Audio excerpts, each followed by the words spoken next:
Or enjoy a morning glide. It's like driving a car. You don't drive in a car without music. To glide all the way through there and then climb up, and from there we start our big flight until St. Moritz. Hi everybody! I'm having a lot of fun today. This is incredible. All right. So I've just benched up from where everybody launched this morning on the way to St. Moritz. And Jean Bioli and Jared Scheid are just in front of me. And just gonna make my first big crossing here and heading west towards the beautiful town of St. Moritz. I've been enjoying hearing Tarquin's coverage of all the initial athletes getting in there. Just giving some high fives to Jared. Team USA won. He took over my number. So proud of that guy. He was one of my challenge athletes just 3 years ago in the X-Red Rocks. He won the pro division last year, and here he is at the greatest show on earth. So been so fun flying with him. Let me turn around my perspective here. Let's get it.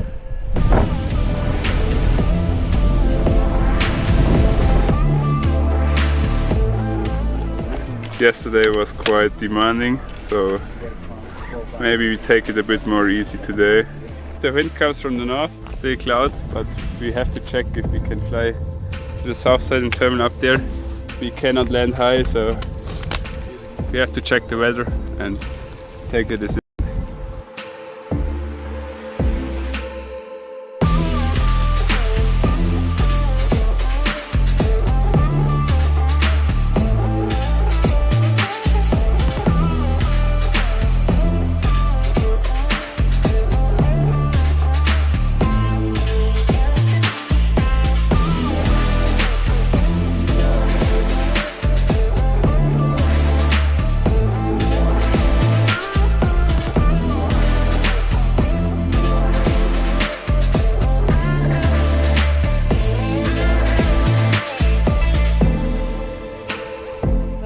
I'm happy I'm here, yeah, but in between it was a bit tiring.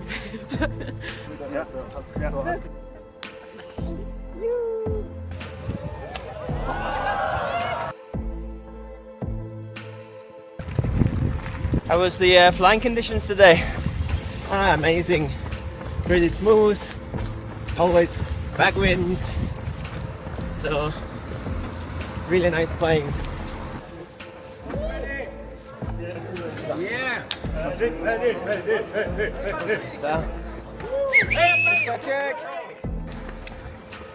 We still have to fly today, so let's keep pushing. This race is being better than I expected. Even in my deepest dreams, I'm very happy. I'm trying to stay with this amazing gaggle. The guys fly unbelievable well, and I'm just learning with the masters. Nice.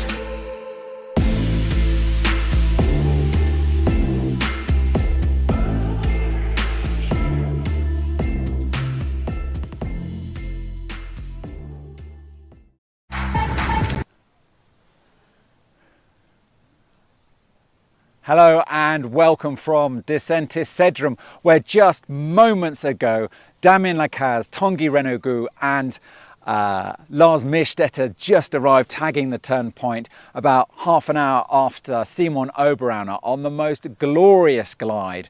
Flew here and to rapturous applause of many well-wishers and spectators, just perfect, and just landed with a massive smile on his face. This is day 3 of Red Bull X-Alps. What a day it's been. Gavin, you've been in the air. Oh man, what's it been like for you? Magnificent, Tarko, and I had one of the most enjoyable flights, literally, of my life today. You know, I went up to the same place that the lead gaggle went to above Malls, a very special place because I flew through there and had a really good day back in 2015. So it was a place I kind of knew, and you know, and early on they were really. Yeah, revisiting memory lane. So many times in this race it happens. Oh, I've been there, I've done that. But it was quite stable, it was quite slow. We had a lot more high cloud than we were anticipating today, so things were moving pretty slowly, and I think they were only doing about 15K an hour in the beginning, and then that cloud slowly went away, and oh my God, it got so glorious. It got so glorious. It was just incredible, and I couldn't help myself. I was, you know, doing some filming, and we didn't have a good enough signal for me to be live, so I just did a bunch of filming, and I think at one point I just said, I've got the greatest job in the world, and I do. It was magnificent, and I was flying with Uri and several others. Jared Scheid, you know, Team USA won, and they were just smoking it, and oh, it was so fun. That's fantastic, Gavin. And equally, you know, I watched all the lead gaggle arrive at St. Moritz, and that was just incredible scenes. Just one after another, they came in thick and fast, and it's so special when that happens.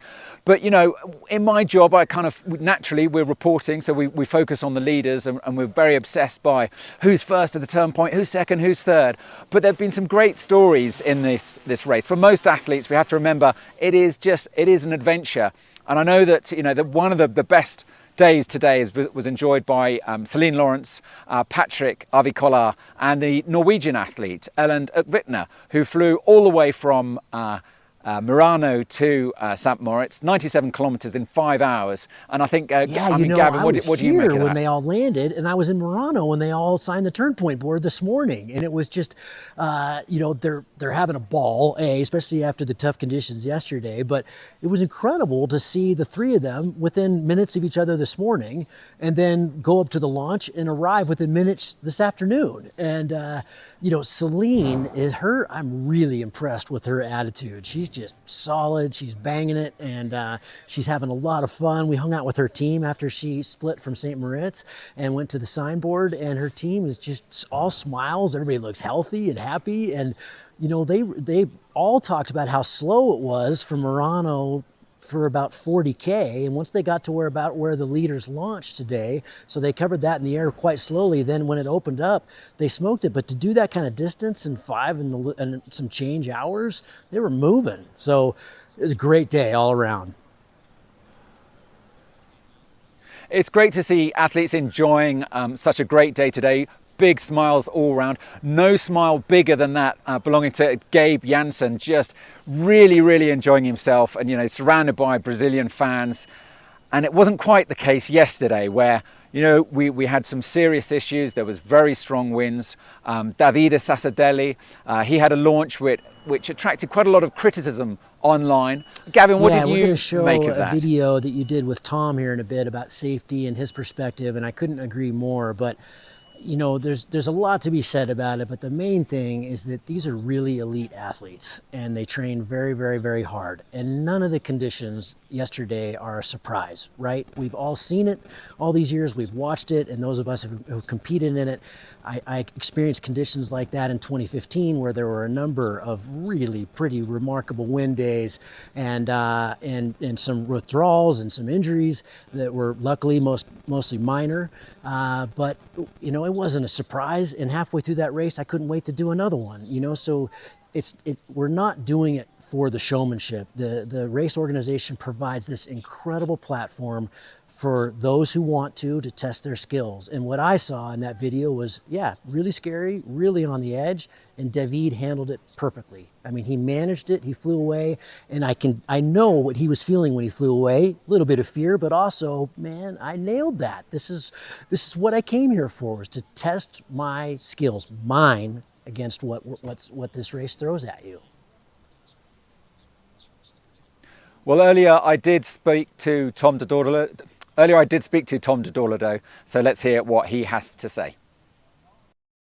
Hi Tom, so we're here to talk about safety and decision making in this race. Can you give a sense of where that responsibility lies? Yeah, well, I really think it's important to talk about it, because we've seen a few things in the last few days, and people have been reacting. And yeah, obviously, I mean, this is sketchy sometimes. This is not just any race. This is a race across the Alps. It's 12 days or more, a lot of kilometers. It can be dangerous. And sadly, yesterday the wind was really strong, firm, and in these conditions, we know it can get really tricky. One thing that I'd like to insist on, and I really think it's important to understand, is that they're just not any pilots.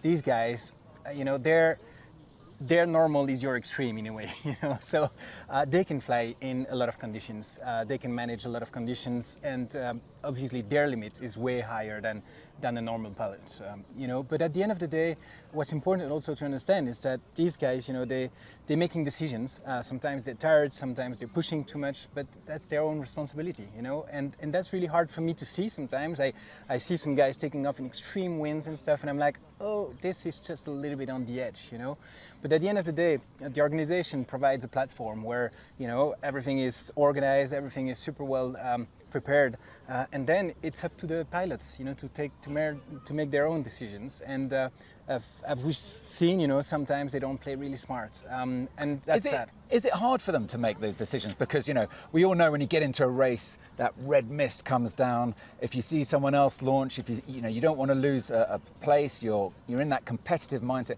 Is it difficult for athletes to make those decisions? Sometimes it's difficult. Sometimes you also get caught in bad weather. You're flying, it's great, and then the weather changes. We have no control on the wind. We have no control on thunderstorms and stuff like that. So sometimes you get surprised, and that happens.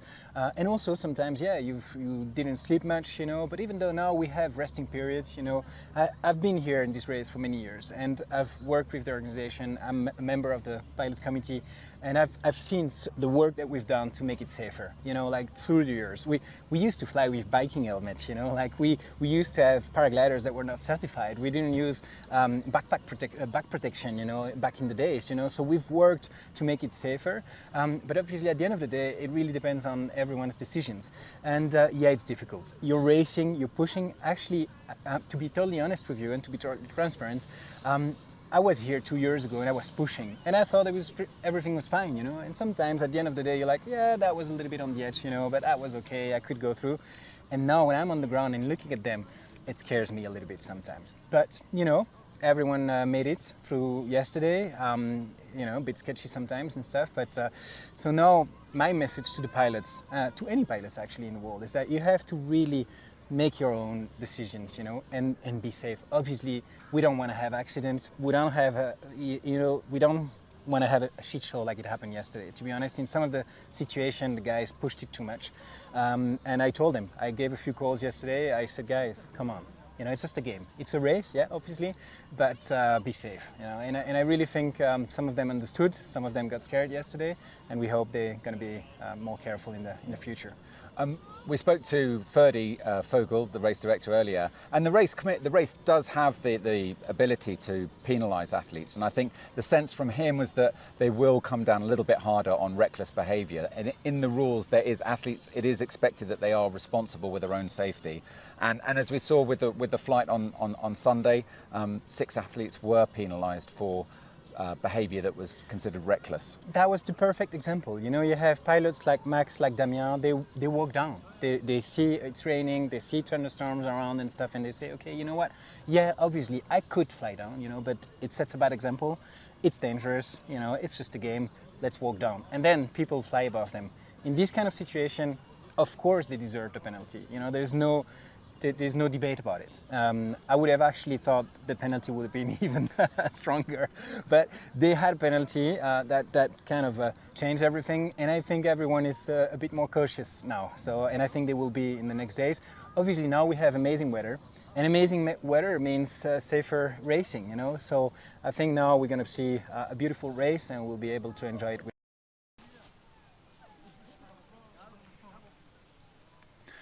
So now it's all about what the day is in store for tomorrow, where athletes will be hoping to tag Nissan, and they could be there very early in the morning. Actually, I saw Tom just a moment ago. He's also up here, and he reckons they could be there as early as 11. Gavin, can you give a sense of the route options well, first available I have to say, to if athletes? I get there at 11, I got some work cut out for me tonight. My goodness, it's 5 hours from here, so I got to get cooking.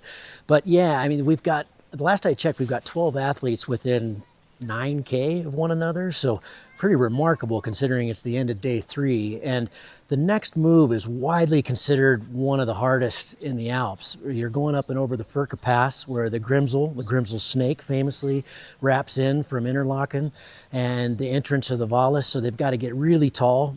There in Andermatt, that's one of the more complicated valley systems truly in the Alps. And so they've got to get over the Furka. They got to get really tall to get over the Furka. That's very big glaciated country, and then start heading down the Vallis towards Fiche.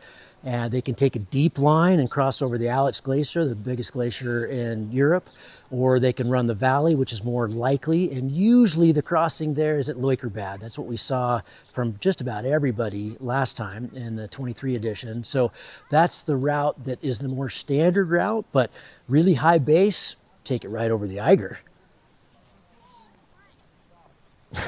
That would be wild, wouldn't it? Yeah, that would be that'd be a direct line. But I mean,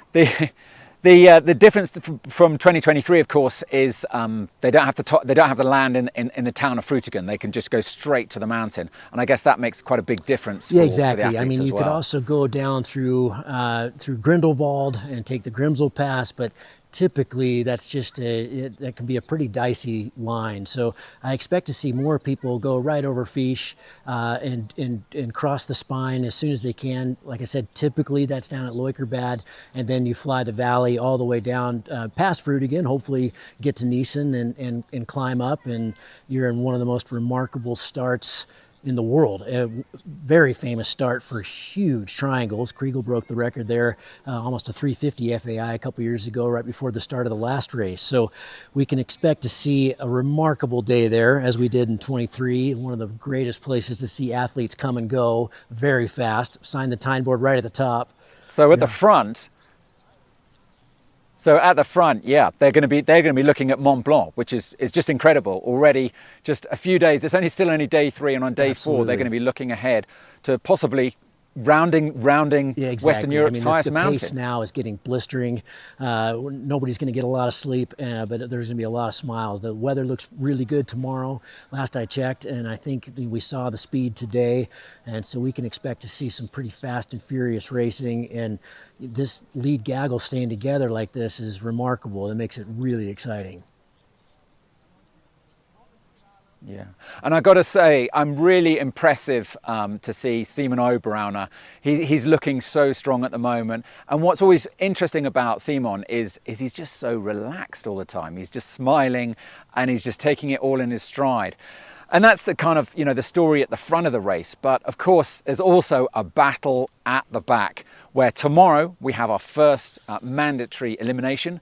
What we like to call the Axeman comes, and he makes his chop of the athlete in last place. Now, several athletes have pulled a night pass, and they are Yubai from China, Martin Iniguez from Spain, Hugo Alvarez, the Mexican athlete, and Sebran Warren from the Netherlands. They're all going to pull that night pass, hike through the night, because none of them want to be the one that will be eliminated at 6 o'clock tomorrow. Yeah. So, everything to watch for. I was just going to say, Go this on, is Gavin. where my heart goes, oh, these poor guys, they've worked so hard to be here. So good luck to those 4. I hope they have a big, strong night. And yeah, we're going to see. There's some anticipation here. Great stuff. Well, that's it for us tonight. Thank you, Gavin. And it's been a great 3rd day of Red Bull X-Alps. We'll see you again tomorrow. Goodbye from us.